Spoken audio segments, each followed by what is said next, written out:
The final payment went through at 4:06 p.m. on a Thursday. Kaylin Morey sat at her kitchen table laptop, open, the online banking confirmation glowing like a quiet monument. 14 years. That's how long it had taken. 14 years of steady checks, winterside jobs, canceled vacations, secondhand coats, and careful spreadsheets. 14 years of being the one who made it work, even when no one asked her to. She took a breath, soft and full, and let the silence wrap around her like a well-earned coat. She thought just for a moment of buying herself a cake. Nothing fancy. Maybe a vanilla layer from Landry's Bakery down the block. She'd write a little card, paid in full. Maybe stick it on the fridge with the dog-shaped magnet her mother hated. The thought made her smile. Then her phone rang. Kaylin didn't recognize the number at first. Landline, local code. She already knew. It was the voice that confirmed it, crisp and clipped in that way her mother always used when she was about to say something offensive with sugar on top. Kaylin, your brother's taking your place. There was no hello, no build-up, no apology. Deborah Morey went on as if reading a grocery list. He's coming back next week. He needs stability now. You've had your time here. We'll need you to clear the basement so we can make space for him. He'll be staying in your room, but his things need storage.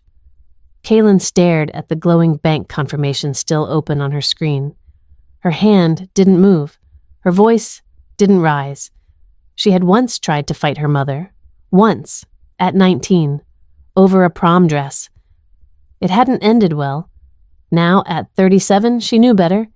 Now, she wielded silence like steel. Noted? She said, just that. A pause followed. A scoff.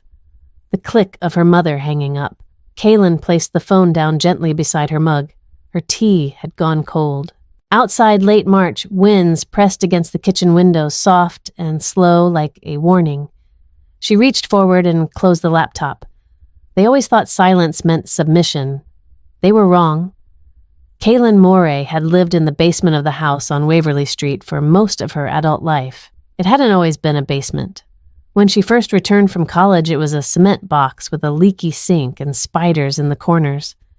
She turned it into a studio apartment over 2 winters using her tax refunds and weekend contracting gigs. She paid to have it insulated. She retiled the bathroom. She replaced the water heater with her own savings.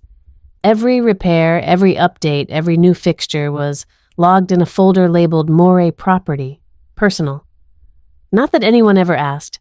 She moved back after her father lost his job in 2009 and the bank threatened foreclosure. At 21, with student loans just beginning and job offers still out of reach, she stepped in. She offered to help with the mortgage temporarily. They agreed to add her name to the deed to make it fair. That was the last time fairness had ever been mentioned in that house. 14 years later, she was still paying. Her parents stopped contributing 5 years and saying retirement left them tight. Kaylin had never been tight. She just lived like it. She gave up weekends. She declined office parties. She skipped 3 weddings and 2 vacations, all so that the payments would never fall behind. And now Jace was coming home. Jace, who left at 22 in a blaze of cigarettes, stolen cash, and a shouting match with their father. Jace, who called maybe once a year, always needing something, always angry. Jace, who hadn't lifted a finger or sent a single dollar in support while she'd been hauling grocery bags up the porch and shoveling snow at 5 a.m. Now he was taking her place. The absurdity didn't even sting. Not yet. It hovered like a smell in the walls. Familiar. Faint. Permanent. Kaylin stood up and stretched her arms slowly as if testing gravity. She walked to the living room. The carpet still had a stain from the night the furnace leaked, a night she'd fixed it with duct tape and flashlight while her parents slept. She looked at the wall above the fireplace. A photo hung crooked Thanksgiving 5 years ago. She was in the corner holding the pie. Jace wasn't even in it. Yet if someone asked her, mother would say that was the last real family gathering. She walked past it into the hallway, past the coat closet whose door she had replaced herself. Then she stopped, reached for the drawer near the entryway, and pulled out the folder marked Morey Property, personal. Inside were 14 years of receipts, labeled, highlighted, indexed. She sat down, opened a new email, and began typing a message to her attorney. Subject: ownership clarification. Because silence wasn't surrender. It never had been. The first winter was the worst. Not because of the snow, though it came down in sheets that year and iced over the front steps so thick Kaylin had to chip at it with the edge of a rusted shovel. No, it was the cold inside the house that stayed with her. The silence around the dinner table after she told them she was moving back in just until things stabilized. Her father barely looked up from his plate. Her mother had simply said, "Well, make yourself useful then." She had just turned 23. Fresh out of a temp accounting job in Concord that paid $11.50 an hour. No benefits, no security, but it was enough to start covering the late mortgage notices piling on the entryway table. You and her father had been laid off from the mill. Deborah was still working the church nursery twice a week, but it barely covered groceries. Kaylin hadn't planned on staying long, just long enough to keep the house from being repossessed. But the months turned into seasons, and the seasons began to pile up. By the second winter, she had moved into the basement. The upstairs bedroom, she was told, was still your brother's room. Jace hadn't been home in 2 years by then, but his posters were still on the walls, his dented duffel bag still in the closet. So Kaylin patched leaks in the cement floor, ran an extension cord from the upstairs outlet, and used an old oil heater to warm the space just enough to stop her breath from fogging. She picked up part-time gigs doing tax prep for local contractors, roofers, mechanics, the bait shop down on Lincoln Street. Word spread that she was quiet, but sharp. The money came slow, but it came steady. There were days she wanted to leave, days when she stared at her bank account and thought about renting a studio over in Bow, maybe even Manchester. But each time, she saw another envelope marked "Urgent foreclosure warning." She stayed. And paid. Again. Year 4 brought a burst pipe under the kitchen sink. Her father sat watching TV while she crouched in an inch of water with a flashlight between her teeth and a wrench that didn't quite fit. When she finally got it clamped shut and the water mopped, Deborah had said, "You know your brother would have called someone. That's what men do." Year 6, she missed a close friend's wedding in Florida to pay the property tax bill that had crept up with the reassessment. She told herself it was fine, that the house was her responsibility now, that if she just kept going, someone would say thank you. They never did. Jace returned briefly during year 8. He needed bail money after a DUI outside Vegas. He called at 2 a.m. Kaylin wired $600 without telling their parents. When she asked if he was okay, he laughed and said, "You still doing the whole good daughter thing?" Then hung up. She never told them. They wouldn't have believed her anyway. She kept a folder Moray property, personal. Every receipt, every check stub, every email confirmation from the bank. It became a ritual. Finish a payment print, a copy file, it away. After a while, she stopped needing the acknowledgement. The paper was its own truth. Over time, the house changed. She redid the roof after a spring hailstorm, painted the porch railings a soft slate blue, installed new locks after Deborah forgot her keys 3 times in 1 month. None of it flashy, none of it expensive, but it kept the home standing, warm, livable. She learned to work through holidays. She stayed in during snow days. While friends posted photos of Maui or Charleston, she updated Excel sheets and scheduled pest control. She celebrated small victories with solo walks and library books and the occasional grocery store cupcake eaten quietly in her car before going back inside. No one ever called her selfless. That would have required someone to see her.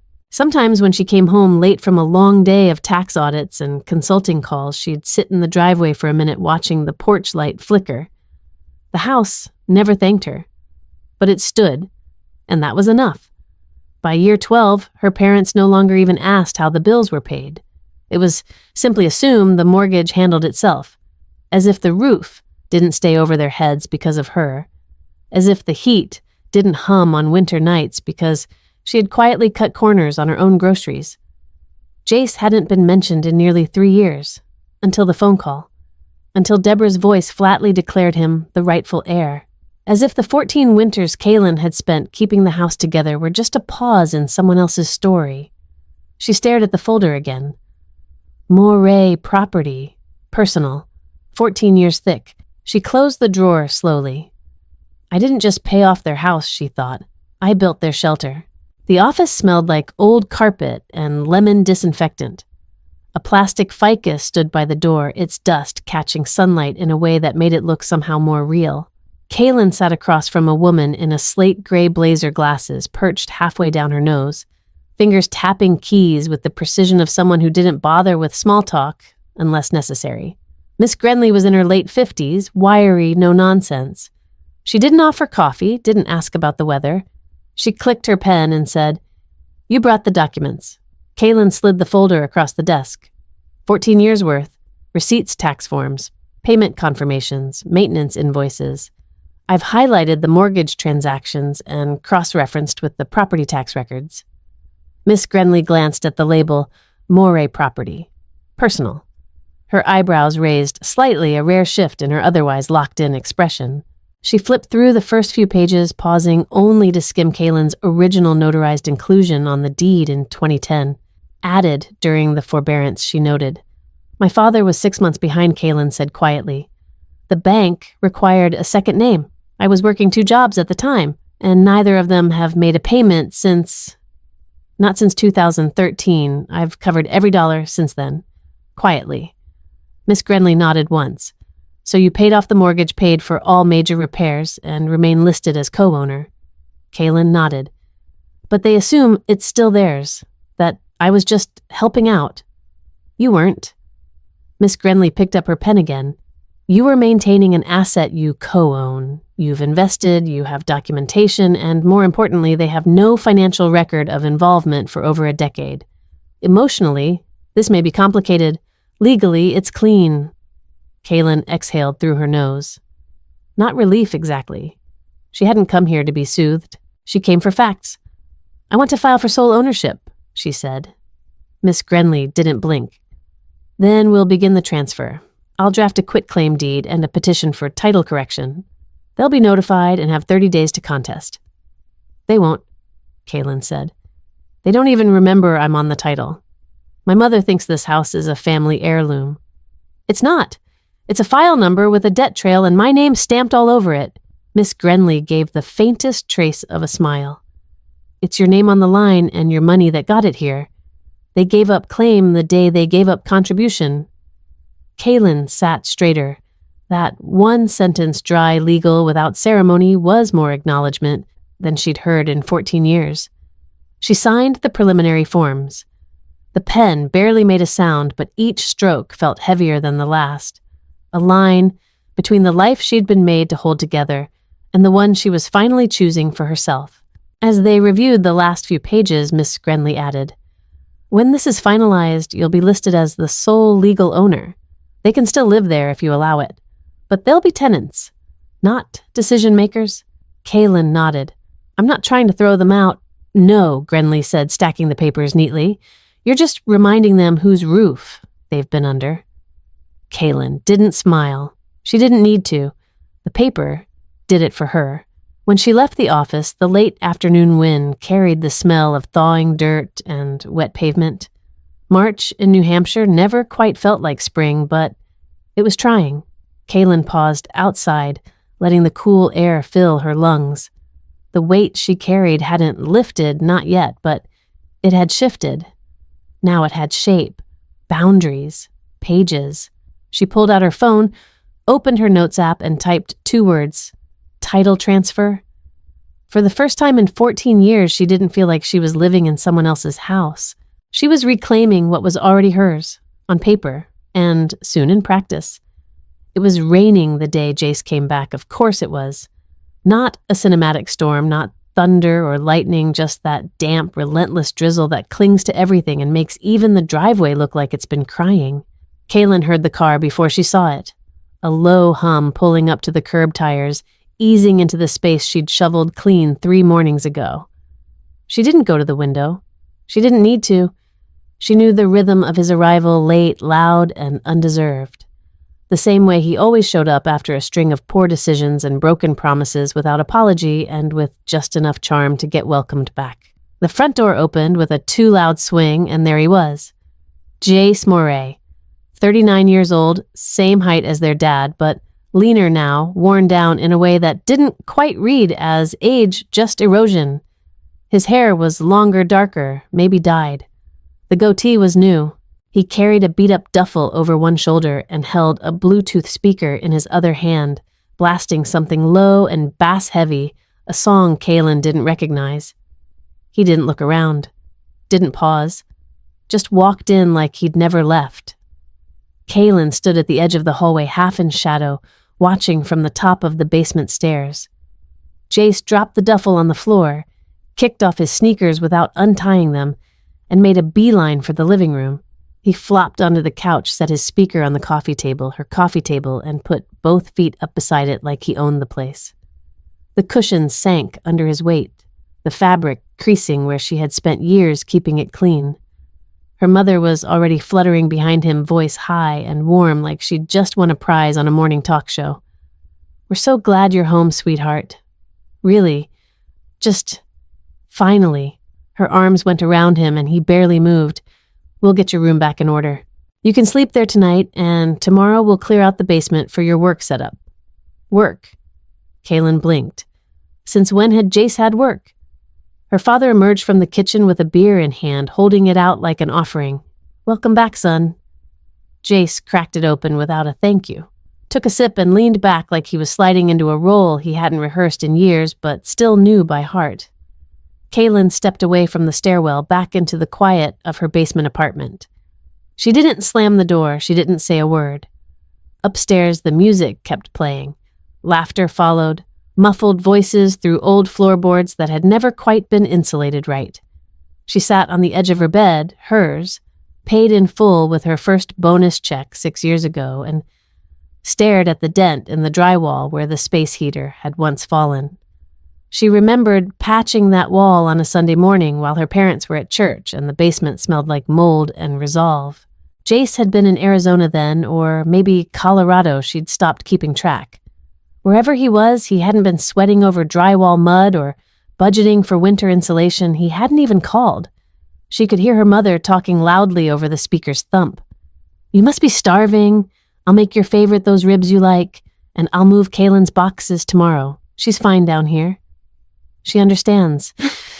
That word again. Understands. Later that night, Kaylin was brushing her teeth when she heard her father's voice through the vent above the sink. Muffled, but clear enough. "She'll understand," he said softly. "She always does." Kaylin stared at her reflection. Her mouth was still full of foam, her hand frozen mid-motion. The sentence rang out like a slap that didn't sting yet just echoed. She always does. That was their biggest mistake. Because she had, for years. She had understood when her room became Jace's memorial, when her promotions were called luck, when holidays were canceled last minute for budgeting while her brother flew in from God knows where with designer sunglasses and a new girlfriend every visit. She had understood when her birthdays were forgotten, but his missed calls were sacred. She had understood when she gave and gave and gave, and they didn't even bother to pretend it was equal. But understanding isn't forgiveness, and it sure as hell isn't agreement. She rinsed, dried her hands, and returned to her desk. The folder was still there. Moray property. Personal thicker now with the legal transfer in motion. The paperwork was dull and unglamorous. Black ink on white paper. Signatures.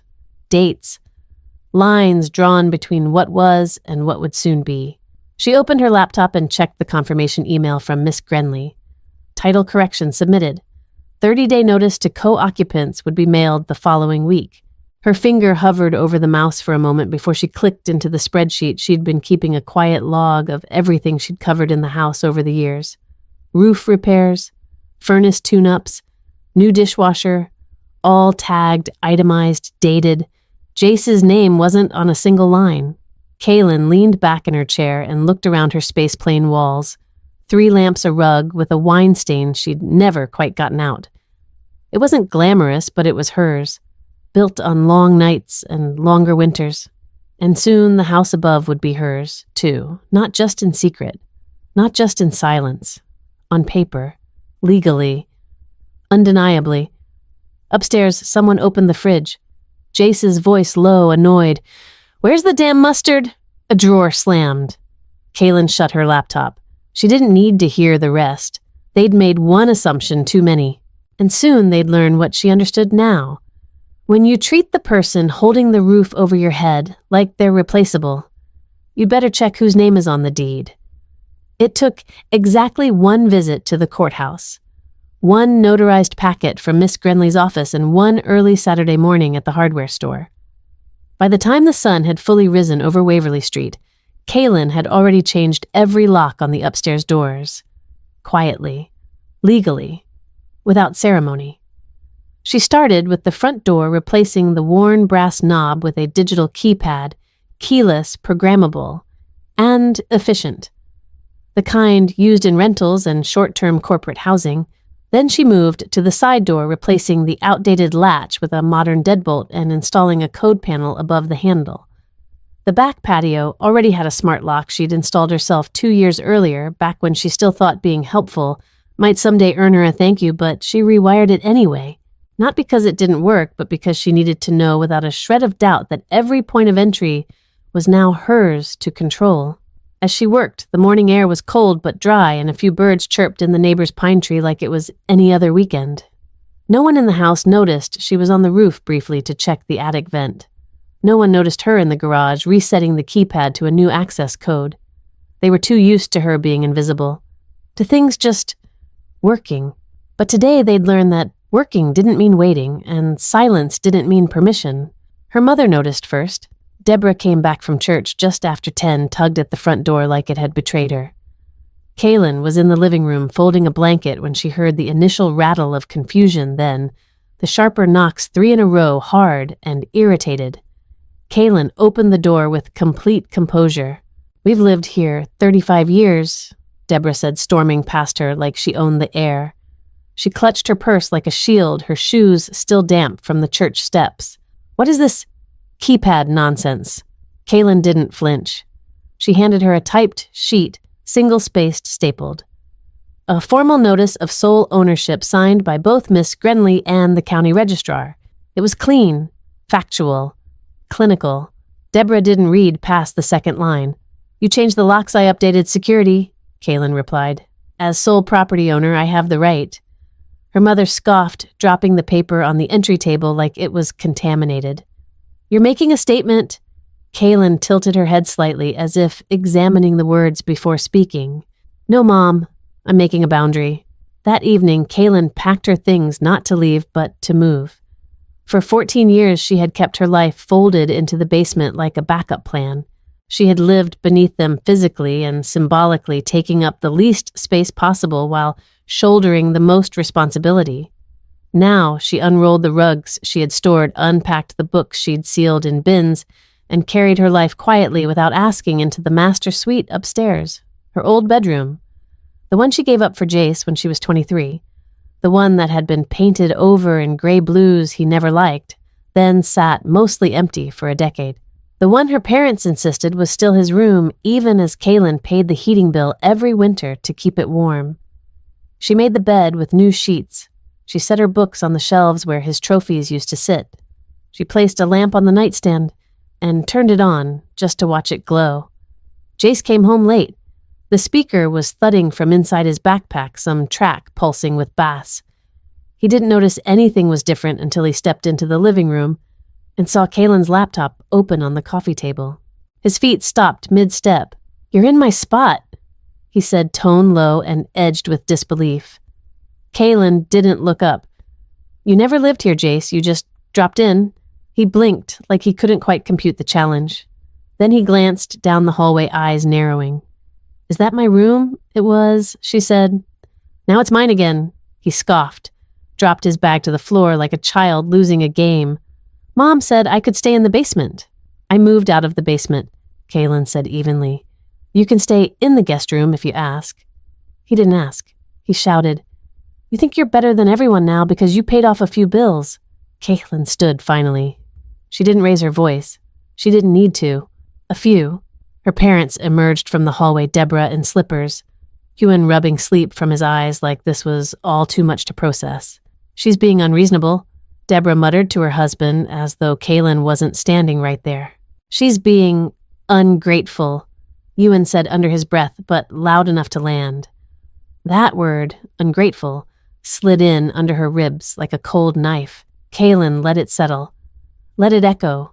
Then she walked slowly to the center of the room where the light hit just enough to catch all three of them in her gaze. "I'm not asking you to leave," she said, voice calm, clear, unshakable. "I'm just telling you whose house this is." They didn't respond. Not right away. Deborah's mouth opened, then closed again. Jace shook his head like he was still waiting for her to break character. Ewan turned and retreated back to the hallway without a word. No one followed. Caitlin walked back to the master bedroom, shut the door behind her, and leaned against it, not because she was rattled, but because she wanted to feel the moment settle into her bones. It wasn't a performance. It wasn't defiance.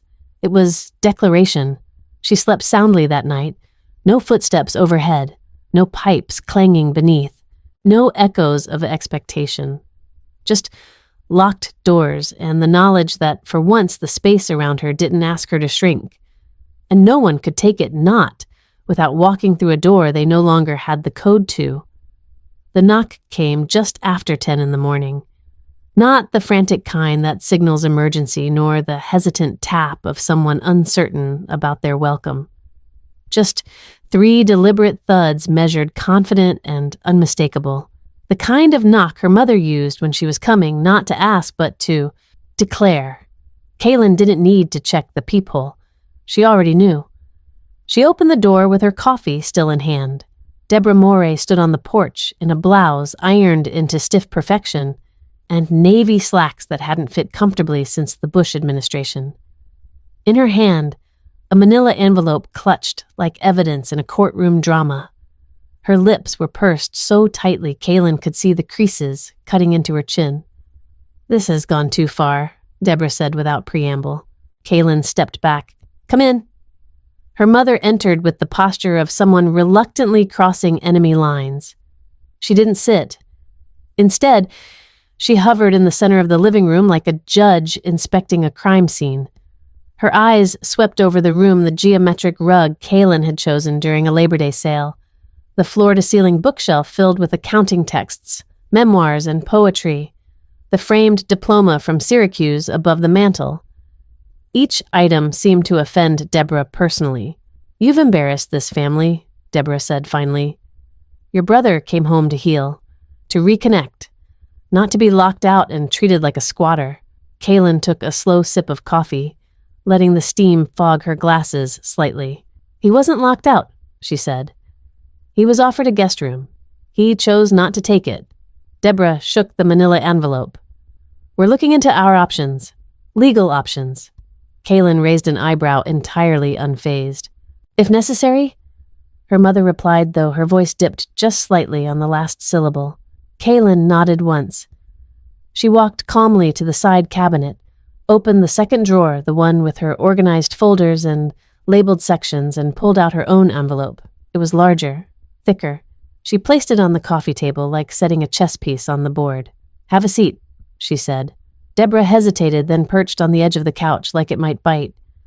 Her spine stayed straight as a rod. Caitlin sat across from her, unfolded the flap, and began. "This," she said, pulling out the top sheet, "is a certified copy of the deed. As of April 3rd, I am the sole legal owner of this house.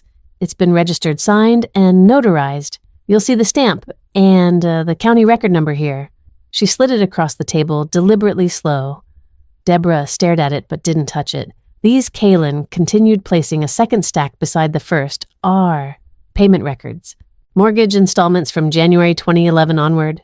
Property taxes. Heating oil, water, roof repair, pest control. 14 years of bills. All in my name. All paid by me. Her voice didn't rise. There was no anger, no venom. Just arithmetic. Deborah's nostrils flared. "We raised you in this house." Caitlin nodded once, "And I kept it from being repossessed by the bank. Quietly. while you threw Easter brunches and told everyone Jace would move back once he found his feet. Deborah folded her arms. We're your parents. We made sacrifices. I'm not disputing that. Kaylin interrupted, holding up a hand. Not harsh, just firm. I'm just clarifying mine. For the record. She reached back into the envelope and retrieved her final exhibit. And this, she said, unlocking her phone, is the voicemail from 2 weeks ago. She tapped play. The room filled with her mother's voice, clear, clipped, cold. Kaylin, your brother's taking your place. He needs stability now. You've had your time. Kaylin hit pause. The silence that followed was heavier than the words themselves. I recorded it, she said quietly, because I needed to hear it again, without questioning if I imagined it. Deborah's cheeks flushed under her foundation. Her mouth opened shut, then opened again. No spin to apply, no apology offered. Kaylin didn't gloat. She leaned back slightly and clasped her hands together. You've made it clear where your priorities are, she continued. I'm not here to beg for recognition. I'm just here to make sure no one pretends this house was built by memories and intention alone.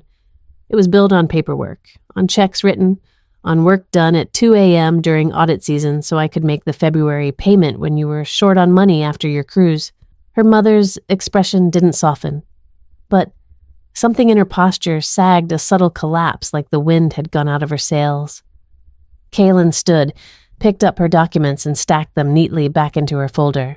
I'm not interested in revenge, she said. I just want peace. The kind you only get when the truth is finally louder than the story people keep repeating. Deborah didn't respond. She rose slowly, more retreat than departure. She walked to the door and opened it herself. For once, she didn't slam it, just stepped out, let it click behind her.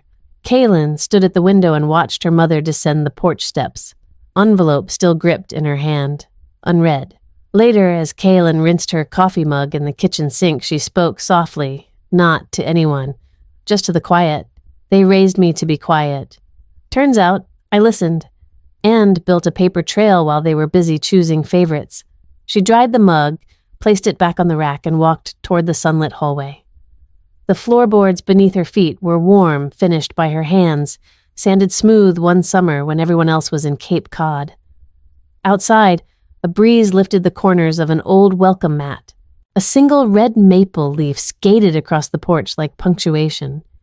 They could tell their version of the story all they wanted, but Kaylin had the records, the receipts, the voicemail, the deed. And this time, she wasn't giving up her place, not now, not ever.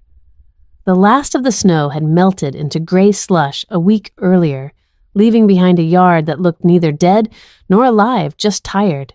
Patches of brittle grass poked through like survivors after a long winter, still unsure whether it was safe to rise. The soil was damp and cold under Kaylin's boots as she stepped onto the back porch. The small bucket of birdseed nestled under her arm. The sky above was overcast, the kind of pale white that made everything feel paused, waiting. She had just unscrewed the lid of the bird feeder and begun refilling it when she heard the familiar groan of a gate hinge. Not loud, not urgent. Just that soft, deliberate creak like an old friend clearing its throat at the edge of a conversation. Hope those blue jays don't scare off the finches, came a voice warm, a little raspy, and unmistakably Edna Loring. Kaylin turned her head and smiled. There, leaning casually on the waist-high wooden fence that split their yards, stood Edna, bundled in a red flannel coat that looked older than Kaylin, a pair of thick house slippers and a knitted wool cap and crooked stripes of green, gray, and blue. Her white hair peeked out beneath the brim, frizzy with the moisture in the air. She smelled faintly, as always, of cinnamon and something earthy like potting soil and patience. They usually do, Kaylin replied, brushing sunflower husks from her palm. But I like the commotion, feels honest. Edna chuckled, folding her arms over the top rail. Better than silence. That kind of silence, that one where no one sees what's really going on, that'll make you forget yourself. They stood for a moment, just like that. Two women, a generation apart, facing opposite yards, but aligned by something older and quieter. A light breeze stirred the dormant bushes by the porch steps. Somewhere down the block, a dog barked twice and then fell quiet again. "I've been meaning to say something," Edna said after a long pause, her voice low and deliberate. "Been watching everything these past few months. Figured it wasn't my place, but I've lived too long to keep my mouth shut when something matters." Kaylin looked over, cautious but curious, watching what Edna's eyes met hers, sharp and clear despite the web of creases that framed them. "I've watched you shovel snow in blizzards, Kaylin, not once or twice, every year, even that Christmas Jace came home. He stayed inside with that girlfriend in the puffer coat while you dug a path from the curb to the porch. You didn't complain. Just did it." Kaylin's lips pressed together, but she didn't speak. "I saw you carry 6 grocery bags up those front steps in the rain last spring. Your mama opened the door, said something about the roast being dry, then disappeared before you even made it inside. And those shutters, you painted them yourself. I offered you lemonade, you remember?"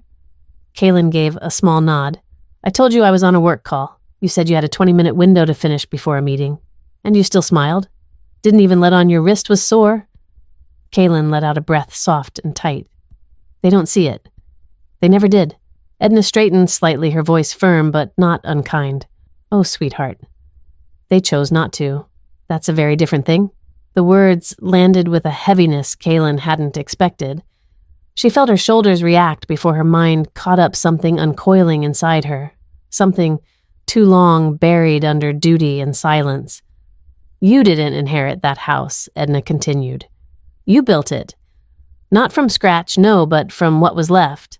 I've seen you patch holes, seal windows, paint rooms, change locks, dig up the roots that were breaking the walkway. You turned that place from barely getting by to home.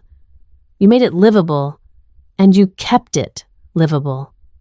Kaylin swallowed hard, the wind brushing against her collar. "They like to talk about memories," Edna said, shaking her head slightly. "They like to point to old photographs and holiday meals and pretend that's the legacy. But I've been here just over this fence. I saw who showed up when no one else did, and honey, it was you."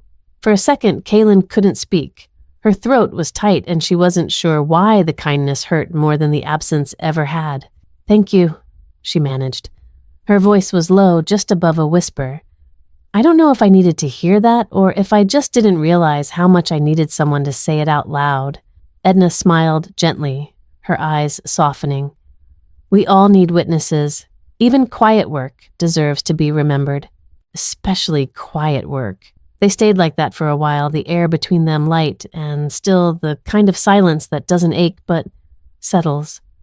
The sun began its slow descent behind the chimney stacks, casting long shadows on the porch steps. Edna pulled her coat tighter and adjusted her cap. "If they start making noise again, trying to rewrite what you've done, you knock on my door, Kaylin Moray. I may be old, but I've still got a few strong words in me, and I'll remind them who kept that house standing when nobody else would." Kaylin let out a quiet laugh, one hand resting on the porch railing. "You'd scare them more than a lawyer." "Damn right I would."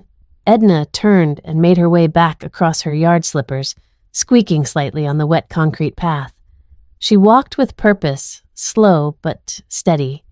The kind of steady that comes from a lifetime of knowing when to speak and when to let someone finally feel seen. Kaylin stood on the porch for a long time after Edna disappeared inside. She looked back at the house, her house. Every room had a story. Every floorboard she'd repaired, every light fixture she'd replaced. Not because anyone asked, because no one did. For the first time in weeks, something inside her unclenched. It wasn't pride. Not exactly. And it wasn't vengeance either. It was recognition. And in that moment, recognition felt like a kind of peace. Sometimes you didn't need the whole world to see, just someone across the fence who always had. On Monday morning, Kaylin stepped onto the front porch just after sunrise. Coffee, cooling in one hand, a laminated document in the other. The spring frost still clung to the edges of the yard like it hadn't gotten the memo that the seasons had changed. A robin chirped from a power line above, and the wind carried the faint smell of damp earth and old pine. It was the kind of cold that bit more out of memory than temperature. The kind of morning she remembered from childhood, waking before school, helping shovel the driveway while Jace slept in. She walked down the porch steps slowly, deliberately, her boots crunching softly on gravel. In her hand was a clipboard, clear plastic stiff-backed with a single sheet displayed prominently inside.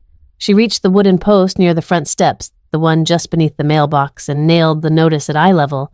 The motion was practiced. Calm. Notice to vacate. Unauthorized occupants, as per RSA 540A trespass notice issued under New Hampshire law. You have 7 days from issuance to vacate the premises or respond in writing to the legal property owner. Failure to do so will result in civil enforcement. That was it. No signature, no commentary, no softening language. Just the law laminated and posted like a quiet boundary drawn with steel. She went back inside and finished her coffee before the rest of the house stirred. But by breakfast, the fallout had begun. Her father's voice boomed from the foyer. "What the hell is this?" Ewan stood by the front door waving the clipboard like it was a summons to battle. His flannel shirt was still half-buttoned and his socks mismatched like he'd rushed out the moment he saw it. Kaylin didn't flinch. She sat at the kitchen table eating eggs, slowly fork scraping against the plate in measured bites. "It's a legal notice," she said calmly. "You have a week." Behind him, Deborah hovered in a quilted robe, arms crossed so tightly they seemed glued in place. "This is a scare tactic," she snapped. "Families don't put up signs like this. They don't call the law on each other." Kaylin looked up, meeting her mother's eyes with a steady gaze. Families also don't erase the daughter who paid their mortgage and hand her bedroom to someone who hasn't lifted a finger. So let's not pretend we're still playing by family rules. From the hallway, Jace wandered into view, shirtless, coffee mug in hand, like he'd woken just in time to enjoy the show. He leaned against the doorframe, smirking. "Do it," he said, voice lazy, smug. "Evict your own flesh and blood. Let's see how it plays when you drag your parents out with cops and clipboards. Bet the neighbors'll love that." Kaylin didn't look at him. "It's not about how it plays," she said, voice flat. "It's about what's real." Jace raised his mug in mock salute. "You don't have it in you?" She stood, gathered her plate, and walked it to the sink without a word. No reaction, no reply, only motion. The next morning, just after 8:40 a.m., a Navy sedan rolled up to the curb. No sirens, no fanfare, just the quiet presence of state authority. Deputy Krawczyk stepped out, mid-50s, graying hair, tucked under his hat, the kind of man who looked like he spent more time diffusing tension than escalating it. His shoulders were wide, but his face was gentle, softened by years of showing up to domestic disputes and boundary lines drawn too late. He rang the bell once. Kaylin didn't answer.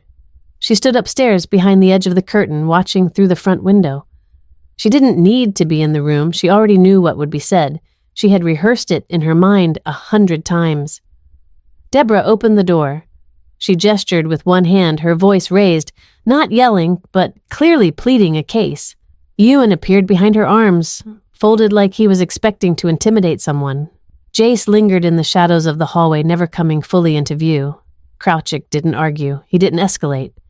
He handed over the envelope, nodded politely, then turned and left without a single word wasted.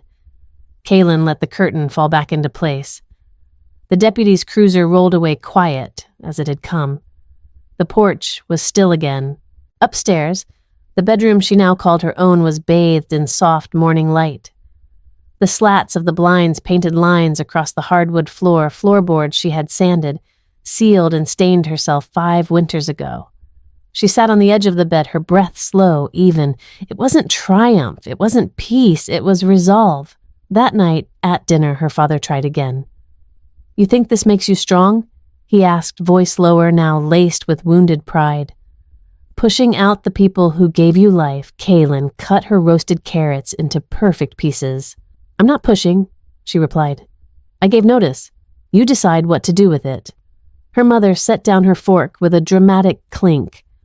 What kind of daughter files legal action against her own mother? Kaylin stood, calmly placing her napkin beside her plate, the kind who's done being erased in her own home. She left the room, not waiting for the usual accusations or guilt-laced retorts. There were no slammed doors, no shouting matches. She didn't owe them that performance anymore. She'd already said the most important thing in writing, backed by the law. The document still hung outside, still visible to anyone who approached the steps. No explanation necessary. Just truth. That night, she opened her journal and wrote only one sentence, bold and sharp in black ink. I wasn't evicting family. I was evicting entitlement.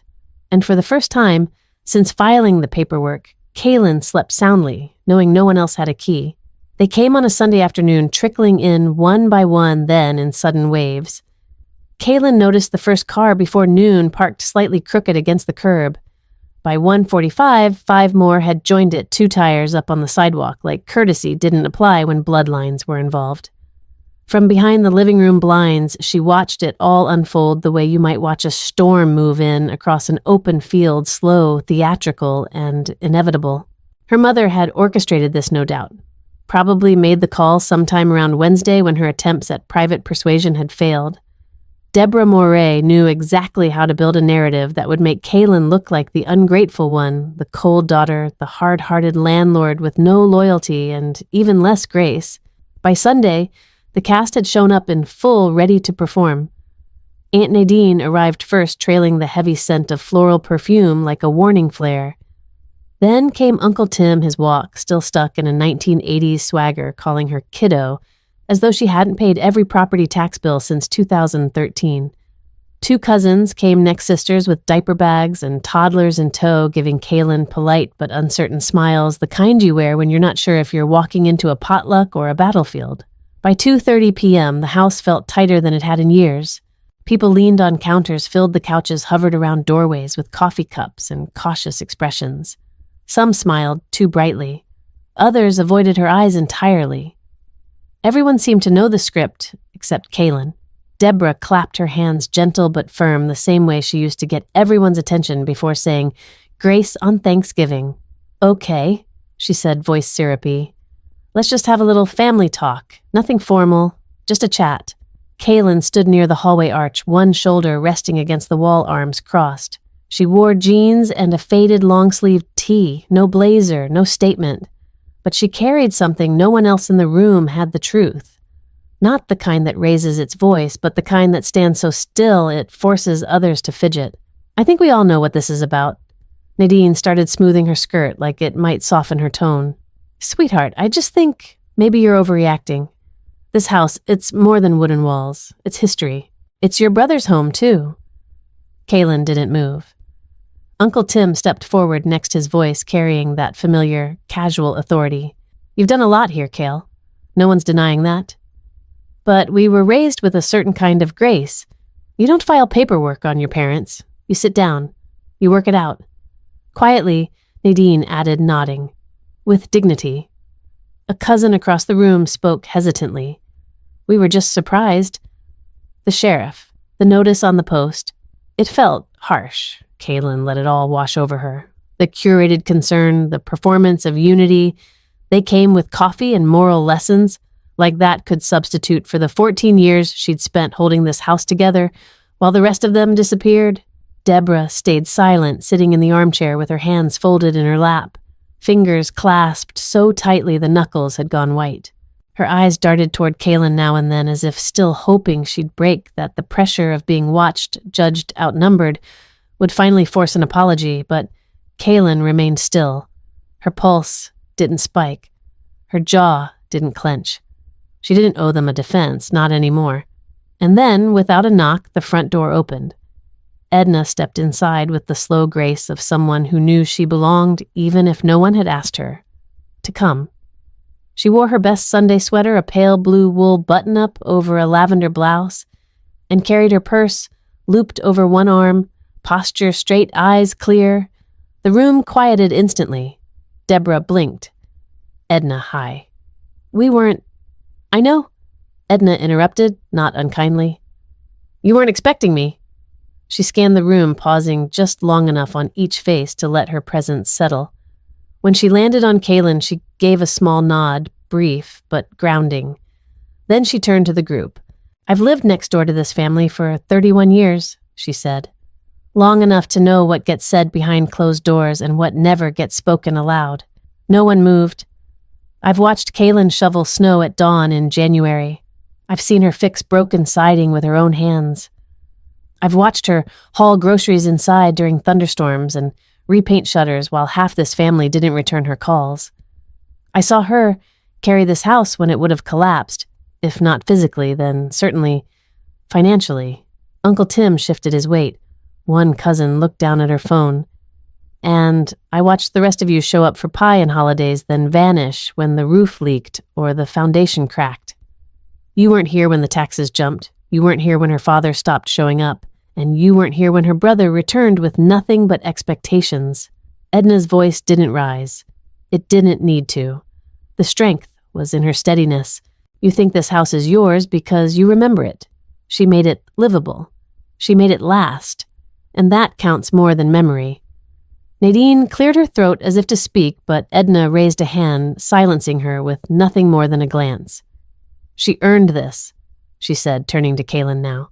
Don't let them rewrite it. With that, she turned and walked out, no dramatic pause, no parting glare. Just the creak of the door as it closed gently behind her. The room stayed still for a beat. Then, slowly it began to unravel. Nadine tugged at the hem of her blouse.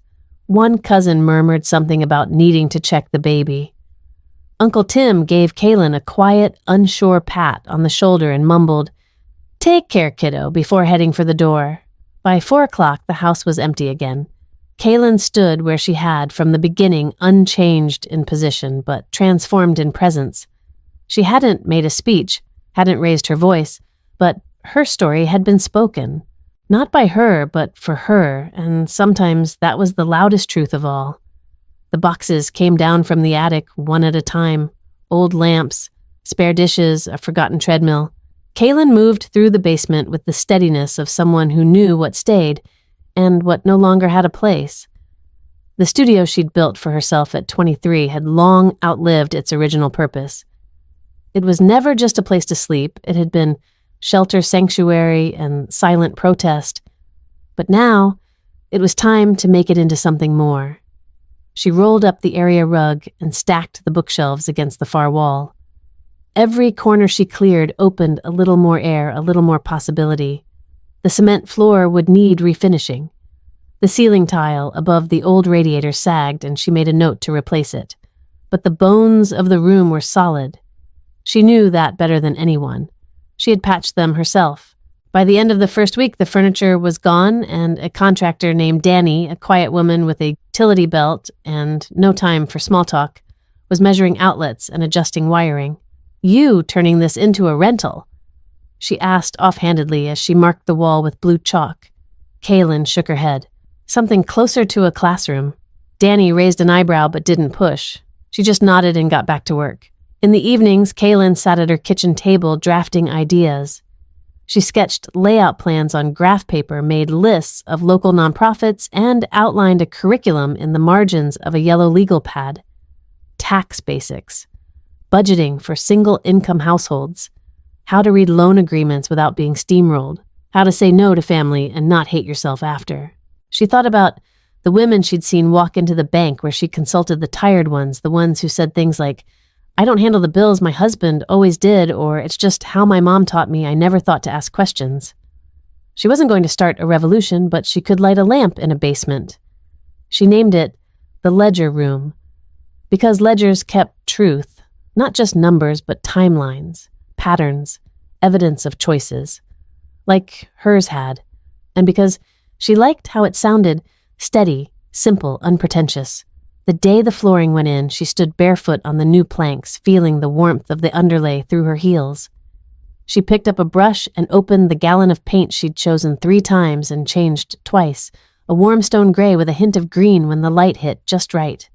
On the main wall above, where the whiteboard would go, she painted her message. Each letter deliberate. No stencils. Just her hand and the wall she'd once cried against after learning Jace had stolen money from their father and no one had told her. Owned. Not owed.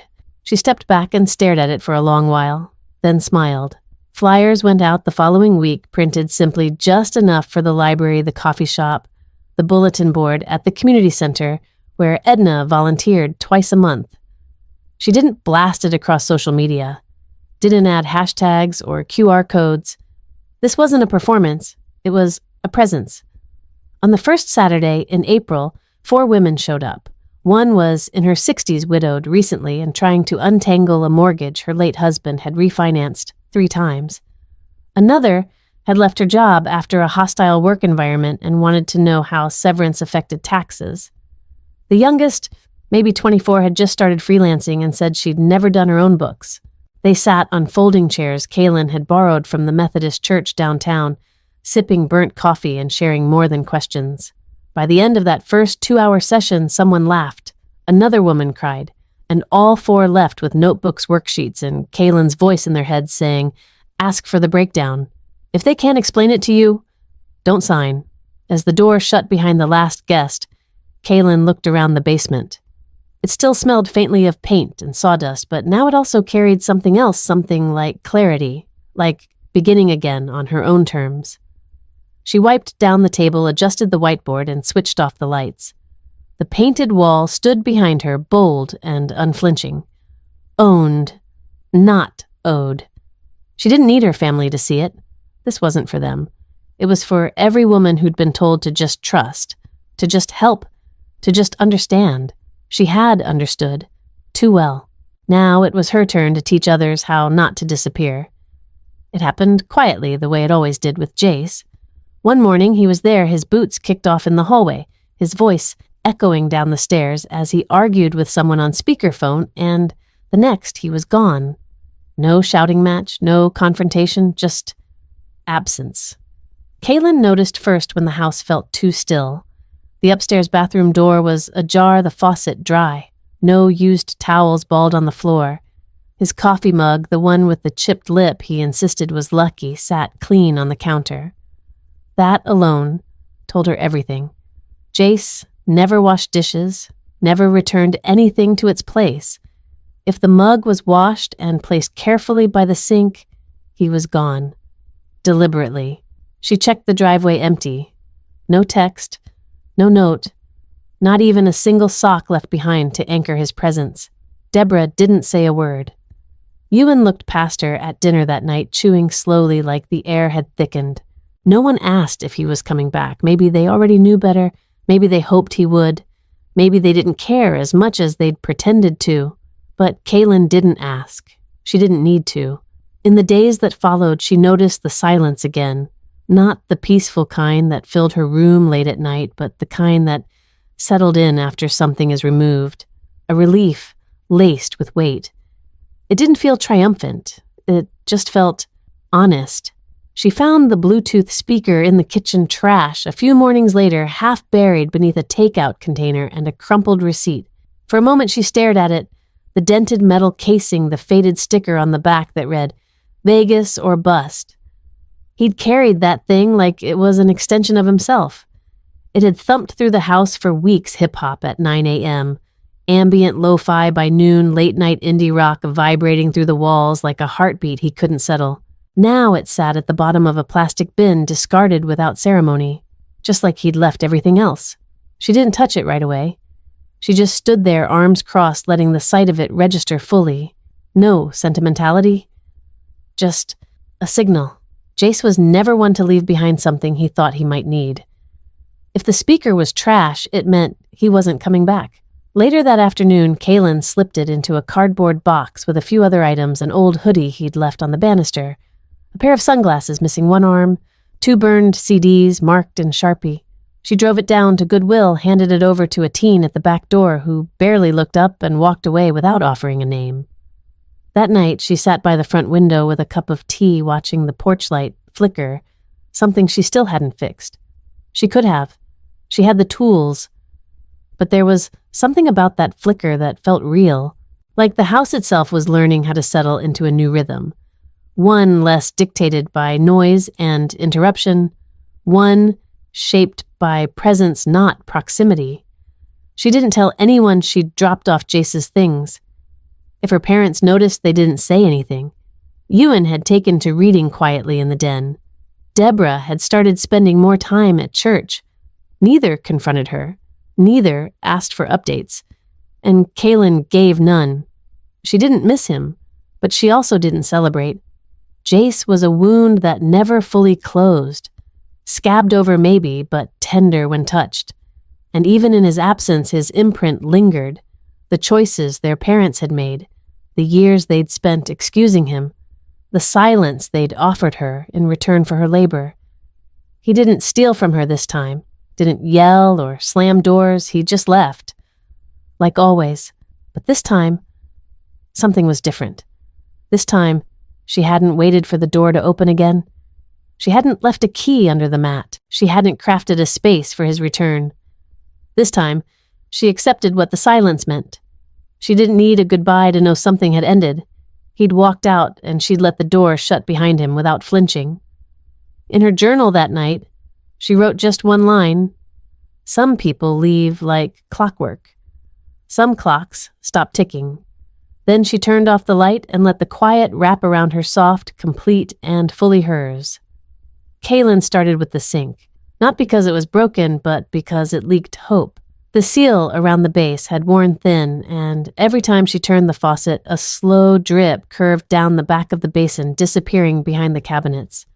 She pulled everything apart. Valves, pipes, brackets she'd once installed herself with a borrowed wrench and a YouTube video and rebuilt it without fanfare. Then she moved to the cabinets. The paint was chipped. The hinges loose one door permanently misaligned because her father insisted on fixing it his way years ago. She replaced them all. Soft close, smooth lines, no squeak, no fight. She worked through the evenings after the last client left the ledger room, the smell of drywall mud still lingering on her sleeves. She didn't play music, just the hum of a cordless drill and the gentle scrape of her sanding block across wood. It felt honest, like a conversation she was finally allowed to finish. The final task was the bulb. It had been out for weeks, but the truth was, it hadn't really worked for 7 years, not properly. It flickered sometimes dim, sometimes off altogether, as if the house itself couldn't decide if she belonged. When Jace was around, he'd joke about it. Still haven't changed that thing, but he never lifted a finger to help. When guests visited, her mother would wave it off. We're waiting for a full remodel, as if waiting were the same as effort. Kaylin had kept it that way for a reason. The flicker had become a mirror. It matched the atmosphere. It reminded her not to get too comfortable. Now it was time. She climbed the step stool alone, unscrewed the old bulb, and fitted in a new one brighter, warmer. The kind that glowed amber and made even the countertops look more expensive. When she flipped the switch, the entire room lit up, not just functional, but inviting. For the first time in years, the kitchen didn't feel like a place she was merely allowed to exist in. It felt like hers. She stood in the center of the room beneath the glow, taking in the smooth counters, the cleaned grout lines, the soft hum of new light. It wasn't a luxury kitchen. No marble or brass. Just honest materials chosen with intention, installed by her own hands. She reached for her phone, opened the camera, and snapped one photo framed from the sink to the pantry. The golden light pooling onto the fresh tile like morning, even though it was nearly dusk. Then she opened a new message thread with her mother. No greeting, no explanation, just the photo, and one line beneath it. You said I was temporary. Turns out I was the foundation. She didn't wait for a reply. She didn't need one. Later that night, she stood in the doorway, a cup of tea in hand, watching the room breathe around her. The house was still.